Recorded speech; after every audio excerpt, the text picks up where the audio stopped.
Hello everyone, welcome back to another new LEGO review. Today we are taking a look at a Marvel set. Yes, a brand of LEGO that I tend not to visit very often, but I actually think that this set is really super cool and thought that since it was sort of statuesque that it wouldn't maybe receive as many reviews as it might have if it was a playset. So I just wanted to give you all the opportunity to check it out through my review today. So let's go ahead and get started. Alright, so we are looking at Fantastic Four vs. Galactus construction figure set 76316 with 427 pieces, ages 9+. I will say, the title, the construction figure, sort of takes us out of the immersion that our minifigures are fighting Galactus. I'm just gonna throw that out there.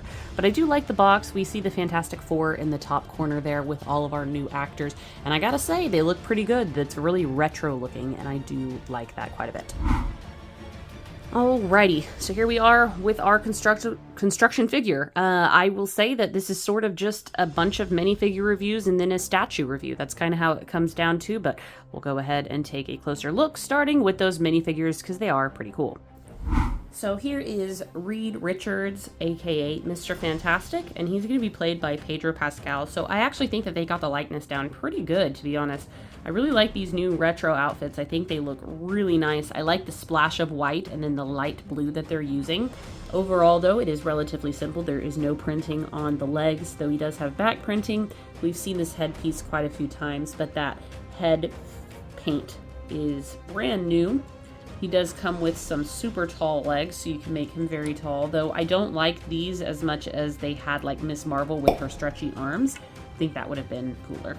Next up we have Ben Grimm, or The Thing, and he is definitely the most disappointing one. I think he looks weird. He looks like he's wearing a turtle on his head, and he's wearing big like Hulk gloves, like the kid toy thing. Like, he does not look like The Thing. I think The Thing should be a big fig because he is so much bigger than everybody else. I think this was a really poor choice personally with LEGO. I just don't like it. I don't think that it comes off correctly. They could have at least given him a special head, but instead he has a hat piece and it just does not work for me. We have Johnny Storm, aka the Human Torch, and he looks pretty good. I like his white hair.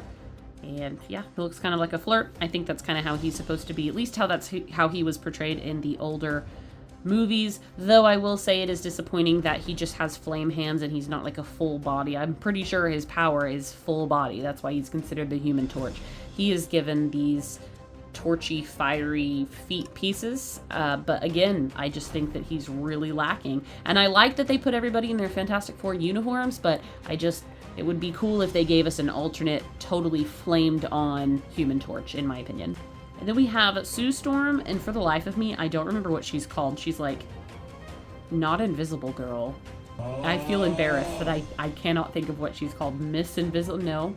Because he's Mr. Fantastic. I don't even know. Anyways, but she's relatively boring. She's got some like little shield pieces, but again, it would have been cool to see like one leg made clear, like translucent, or maybe her whole torso made translucent with like just the etching of the four would have been really cool. Again, I mean, maybe we will get sets later on where their powers are like fully engaged, but I definitely think that they went very, very safe with these minifigures. I like that they all come in their suits, but again, it negates their powers. Like, you just don't get to see how cool they are. And all right, all back onto Galactus now. And for starters, I just want to say what a great color palette this figure has. I really, really like it. And he is pretty accurate, I believe, to the coloring that he receives in the comic book with the magenta and navy. So I really like that, but let's go ahead and we'll just sort of work our way down, I guess, since this is a big figure, just give you a good look and call it good. So here we have his head, and everything is totally brick built. Everything is also a sticker, except for the print on the face, I believe. I think that's a print. Yeah, absolutely. They would not risk somebody fudging up the face. Anyway, that being said, he's got his interesting little hat, and these little things are they're hinged, which would really bother me because they're going to get knocked out of place. I'm not sure why they couldn't put him in a more fixed position, but I guess due to the angle, it does have to be hinged. I don't know. I'm accidentally taking this as like an action figure rather than a Lego set because I'm like, why would an action figure hinge that? But Lego sometimes doesn't have a choice, and that's the type of part usage that they have to do. So there's the front of the head, and on the back, just some Lego on the back. But nonetheless, I really like that face print. I think it looks really good.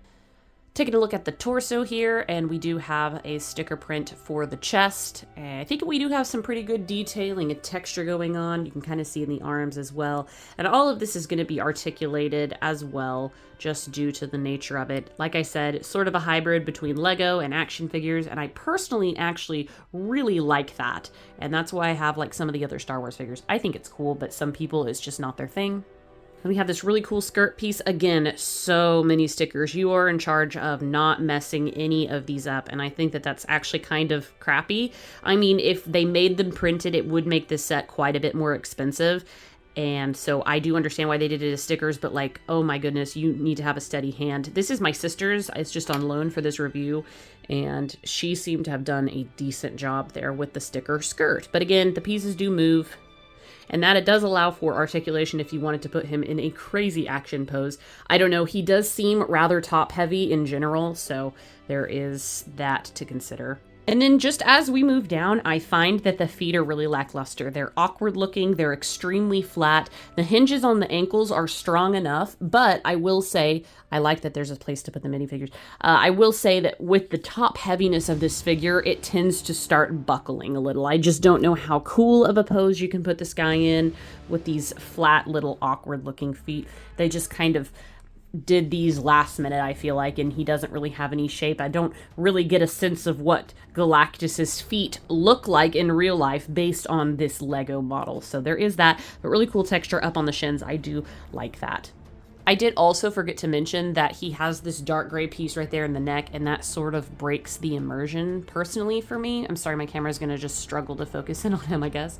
So I just wanted to point that out. But other than that, I think Lego actually did a really good job with overall creating a figure that is pretty immersively convincing to the character of Galactus. Like, I look at it and I see Galactus and I see Lego secondarily, if that makes sense, rather than seeing Lego first and then seeing Galactus secondarily. So I think they did a great job on that. But I will say, and this isn't so much of like a Lego thing maybe, I mean, since they're doing it based on the movies, they have parameters to work with, but we're talking about Galactus, a planet-eating Titan, basically, and I think that he was hinted at in the old Fantastic Four movies as being like ginormous. He's ginormous in the comic books.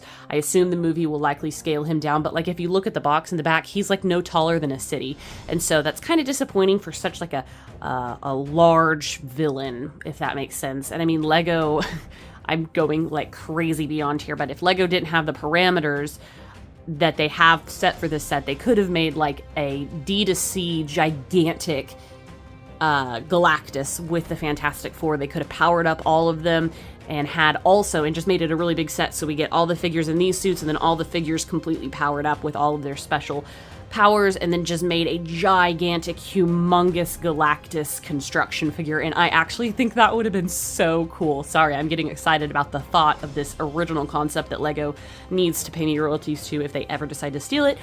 Anyways, that being said, I think that for what it is, it's cool. I really like it. I love the colors personally. This is not going to be everybody's cup of tea, but I really like construction figures, and so this is something that I thought was really cool. My sister, clearly we have the same taste because she thought it was very cool as well. So anyways, guys, I hope you enjoyed this video and review. Let me know what you think in the comments below of our Galactus construction figure.